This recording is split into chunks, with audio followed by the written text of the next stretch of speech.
everyone. I've added a few videos recently for the mLink range of modules, and in each of those I've explained how to add the library to the Arduino IDE. I figured it might be worth actually doing a video just for that, so that I can reference it rather than keep filming the same thing. So firstly we need to download it. It's available in several places. You can download it from our support forum, which I'll link to in the description. We've added it to our page on GitHub, which is there. Again, I'll add a link. For Platform IO users, you can add the library to your projects by going to the library section of Platform IO and searching either Hobby Components to view a full list of our libraries, or mLink to see just the mLink library. So I'm going to go ahead and download it from our forum. So from the main page, go mLink, scroll down, and there's mLink library for mLink modules. If we click that, scroll again, there's a zip file. So we're going to download that. That's done. Now we go to the IDE, the Arduino IDE, and we go Sketch, Include Library, Add Zip Library.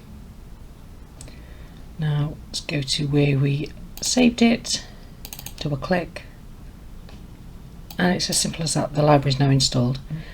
So to include the library in your sketch, there's 3 commands that you're going to need. The first is to include the mLink header file. So let's do that. So hash include mlink.h. Okay. The second command is to create an instance of the library. So mLink. Okay. And finally, you have to initialize the library inside the startup function. So let's do that here. mlink.init.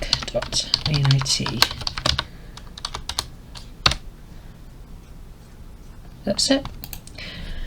So if you're a Raspberry Pi user, great. I'll add a link to the description for the correct download page on our forum. Let me see if I have that open.